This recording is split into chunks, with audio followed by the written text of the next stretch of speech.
नमः श्री ज्योतिराजाय विवेकानंदसूरये सच्चिदसुखस्वरूपाय स्वामिने तापहारिणे। স্বামী শিষ্য সংবাদ পঞ্চদশ বল্লী।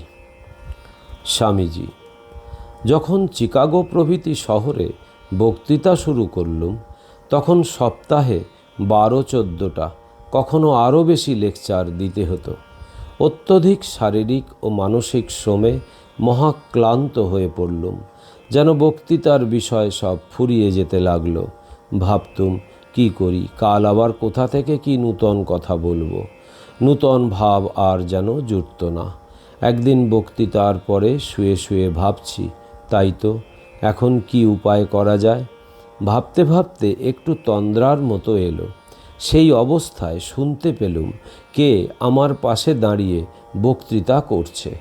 কত নূতন ভাব, নূতন কথা, সেসব যেন ইহজন্মে শুনিনি, ভাবিও নি। ঘুম থেকে উঠে সেগুলি স্মরণ করে রাখলুম আর বক্তৃতায় তাই বললুম। এমন যে কতদিন ঘটেছে তার সংখ্যা নেই।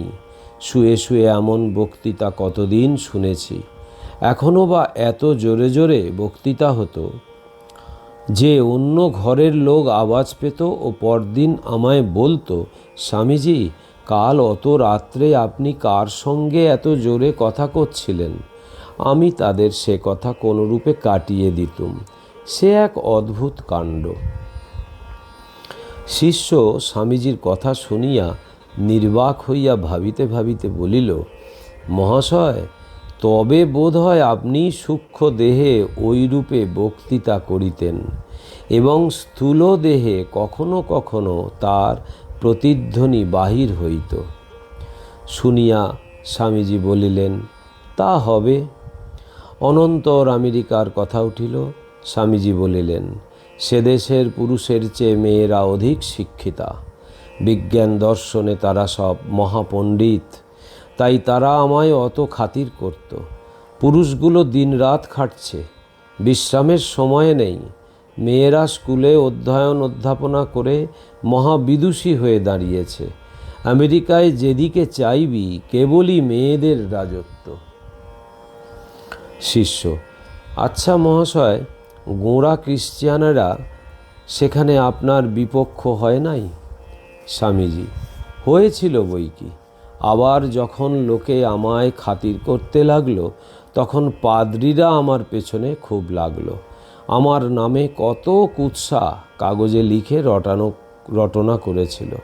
কত লোক আমায় তার প্রতিবাদ করতে বলতো। আমি কিন্তু কিছু গ্রাহ্য করতুম না। আমার দৃঢ় বিশ্বাস, চালাকি দ্বারা জগতে কোনো মহৎ কার্য হয় না। তাই ওই সকল অশ্লীল কুৎসায় কর্ণপাত না করে ধীরে ধীরে আপনার কাজ করে যেতুম। দেখতেও পেতুম অনেক সময় যারা আমায় অযথা গালমন্দ করত, তারাও অনুতপ্ত হয়ে আমার শরণ নিত এবং নিজেরাই কাগজে কন্ট্রাডিক্ট প্রতিবাদ করে ক্ষমা চাইত। কখনো কখনো এমনও হয়েছে, আমায় কোনো বাড়িতে নিমন্ত্রণ করেছে দেখে কেউ আমার নামে ওই সকল মিথ্যা কুৎসা বাড়িওয়ালাকে শুনিয়ে দিয়েছে। তাই শুনে সে দোর বন্ধ করে কোথায় চলে গেছে। আমি নিমন্ত্রণ রক্ষা করতে গিয়ে দেখি সব ভোঁ-ভাঁ, কেউ নেই। আবার কিছুদিন পরে তারাই সত্য কথা জানতে পেরে অনুতপ্ত হয়ে আমার চেলা হতে এসেছে। কি জানিস বাবা, সংসার সবই দুনিয়াদারি। ঠিক সৎ সাহসী ও জ্ঞানী কি এসব দুনিয়াদারিতে ভোলে রে বাপ? জগৎ যা ইচ্ছা বলুক, আমার কর্তব্য কার্য করে চলে যাব, এই জানবি বীরের কাজ। নতুবা এ কি বলছে, ও কি লিখছে, ওসব নিয়ে দিন রাত থাকলে জগতে কোনো মহৎ কার্য করা যায় না। এই শ্লোকটা জানিস না? নিন্দতু নীতি নিপুণা যদিবা স্তবন্তু লক্ষ্মী সমাবিশতু গচ্ছতু বা যথেষ্টম, অদ্বৈব মরণমস্তু শতাব্দন্তরে বা ন্যায্যাৎ পথ প্রবিচলন্তি পদং ন ধীরা। লোকে তোর স্তুতিই করুক বা নিন্দাই করুক, তোর প্রতি লক্ষ্মীর কৃপা হোক বা না হোক, আজ বা যুগান্তে তোর দেহপাত হোক, যেন ন্যায় পথ থেকে ভ্রষ্ট হোসনি। কত বড় তুফান এড়িয়ে গেলে তবে শান্তির রাজ্যে পৌঁছানো যায়। যে যত বড় হয়েছে তার উপর তত কঠিন পরীক্ষা হয়েছে। পরীক্ষার কোষ্ঠী পাথরে তার জীবন ঘষে মেজে দেখে তবে তাকে জগৎ বড় বলে স্বীকার করেছে।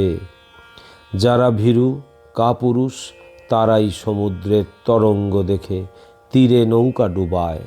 মহাবীর কি কিছুতে দিকপাত করে রে?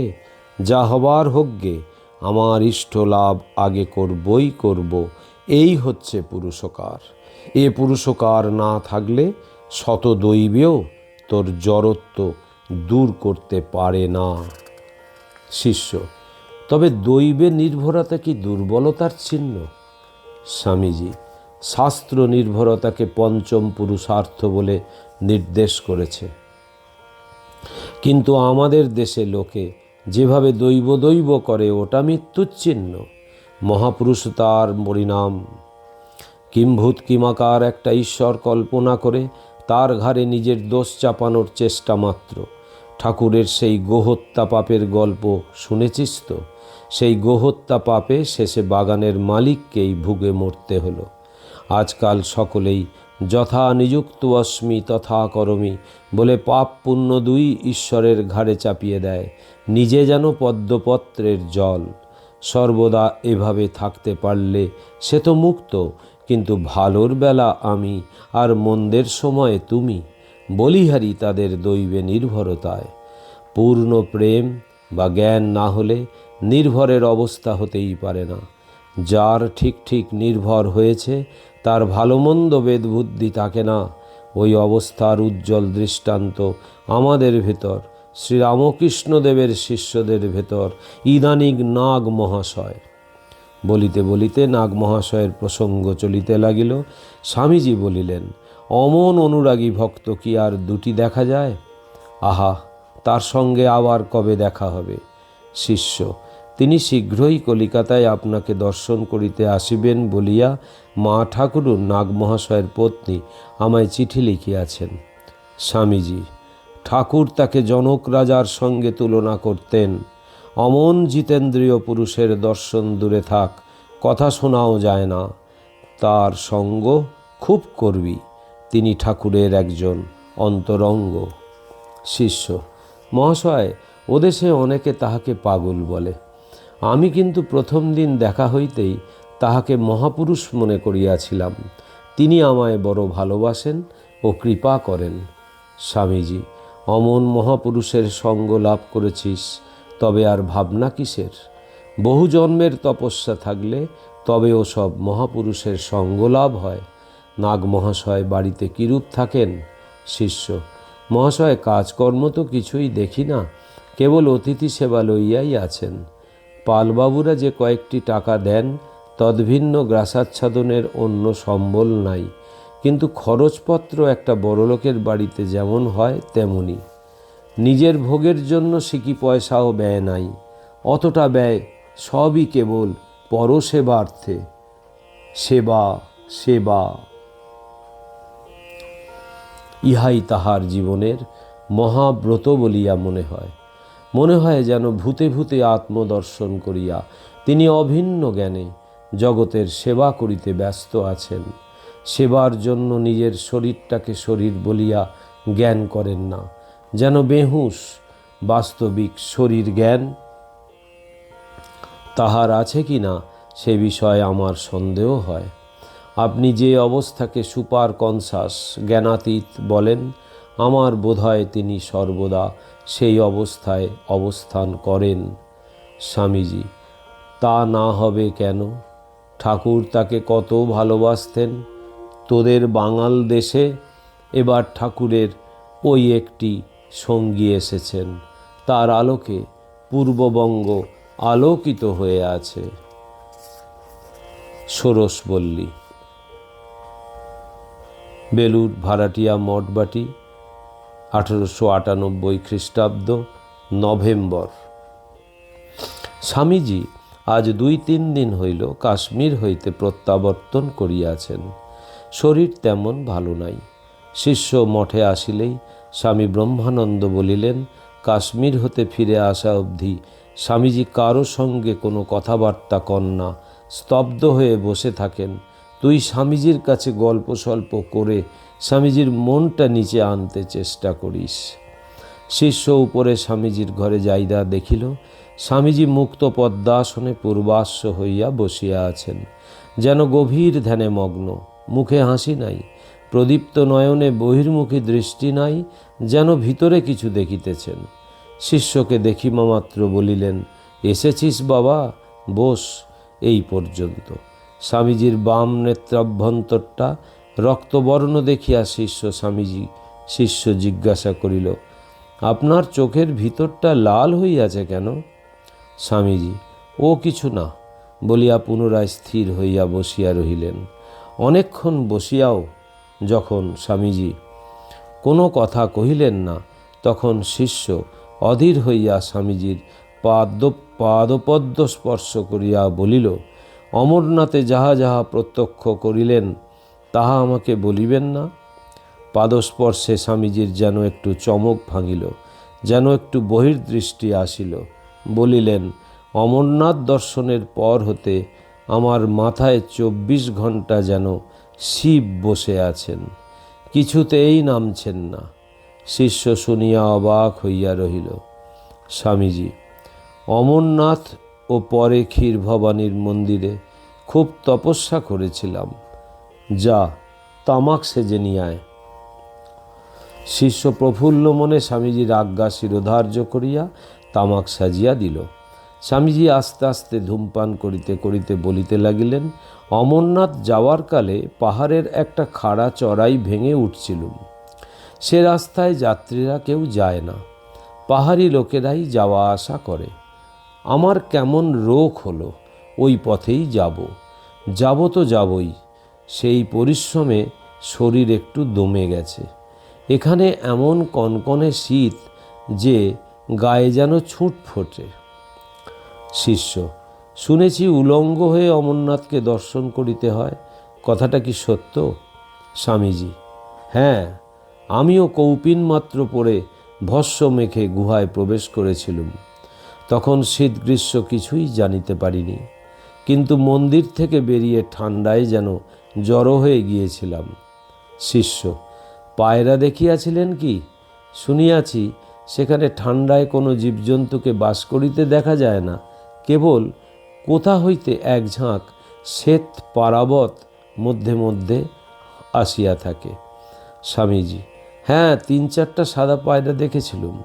তারা গুহায় থাকে কি নিকটবর্তী পাহাড়ে থাকে তা বুঝতে পারলুম না। শিষ্য, মহাশয়, লোকে বলে শুনিয়াছি, গুহা হইতে বাহিরে আসিয়া যদি সাদা পায়রা দেখে তবে বুঝা যায় সত্য সত্য শিব দর্শন হইল। স্বামীজি বলিলেন, শুনেছি পায়রা দেখলে যা কামনা করা যায় তাই সিদ্ধ হয়। অনন্তর স্বামীজি বলিলেন, আসিবার কালে তিনি সকল যাত্রী যে রাস্তায় ফেরে সেই রাস্তা দিয়াই শ্রীনগরে আসিয়াছিলেন। শ্রীনগরে ফিরিবার অল্পদিন পরেই ক্ষীরভবানী দেবীকে দর্শন করিতে যান এবং 7 দিন তথায় অবস্থান করিয়া ক্ষীর দিয়া দেবীর উদ্দেশ্যে পূজা ও হোম করিয়াছিলেন। প্রতিদিন 1 মণ দুধের ক্ষীর ভোগ দিতেন ও হোম করিতেন। একদিন পূজা করিতে করিতে স্বামীজির মনে উঠিয়াছিল, মা ভবানী এখানে সত্য সত্যই কতকাল ধরিয়া প্রকাশিত রহিয়াছেন। যবনেরা আসিয়া তাহার মন্দির পুরাকালে ধ্বংস করিয়া যাইল, অথচ এখানকার লোকগুলো কিছুই করিল না। হায়, আমি যদি তখন থাকতাম তবে কখনো উহা চুপ করিয়া দেখিতে পারিতাম না।